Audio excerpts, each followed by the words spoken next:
ભરૂચની સદવિદ્યા મંડળ સંચાલિત BCA કોલેજમાં સ્ટેટ લેવલ IT કોમ્પિટિશનનું આયોજન કરવામાં આવ્યું હતું। ભરૂચની MK institute of computer studies college દ્વારા inter college IT competition Solomon IT 2025નું આયોજન કરવામાં આવ્યું હતું। આ સ્પર્ધામાં અલગ અલગ રાજ્યોની કોલેજોના કુલ 150થી વધુ વિદ્યાર્થીઓએ વિવિધ ઇવેન્ટમાં ઉત્સાહભેર ભાગ લીધો હતો। સ્પર્ધાની શરૂઆત દીપ પ્રાગટ્યથી કરવામાં આવેલ। સ્પર્ધાના અંતે વિવિધ ઇવેન્ટના વિજેતાઓને ઇનામ વિતરણ કરવામાં આવેલ।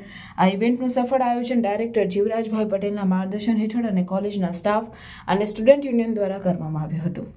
અત્રે ઉલ્લેખનીય છે કે કોલેજમાં આ પ્રકારની સ્પર્ધાનું આયોજન વર્ષ 2010થી કરવામાં આવે છે। કયા યુઝ કેસીસ છે કે જે તમે આમ જોઈ રહ્યા છો કે આવું નહોતું।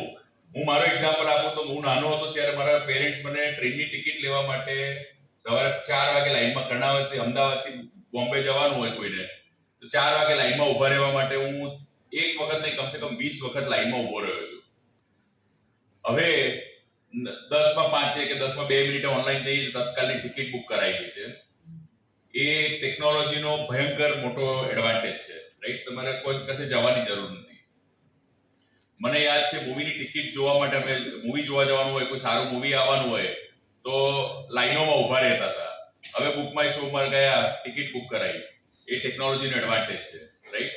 તમારામાંથી કેટલા લોકો ઝોમેટો પોપ્યુલર છે? Swiggy, Zomato, A do you feel કે 10 વર્ષ પહેલા કરતા કે 5 વર્ષ પહેલા કરતા ઝોમેટોના કારણે બહાર ખાવાનું કલ્ચર અને થોટ પ્રોસેસ ઘડીએ પડી આપણે મંગાવતા થયા છીએ।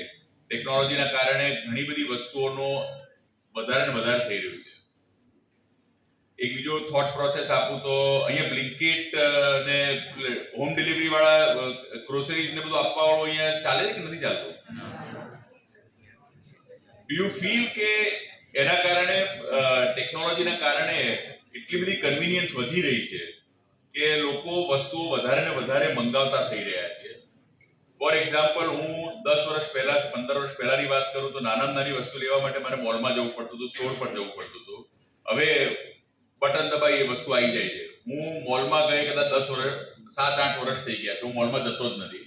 એમેઝોન પર જઈએ અને ઓર કોઈ બી સ્ટોર ઓનલાઈન સ્ટોરમાં જઈએ, મિંત્રા જઈએ, ફ્લિપકાર્ટ કે બી હોય, કપડાં ખરીદવા જઈએ 5, 6, 7 શર્ટ મંગાવીએ, એકાદ બે રાખવાના, બાકીના બધા પાછા આપી દેવાના, રાઈટ? આ ટેકનોલોજીનો ફાયદો છે। હવે આનાથી થશે શું?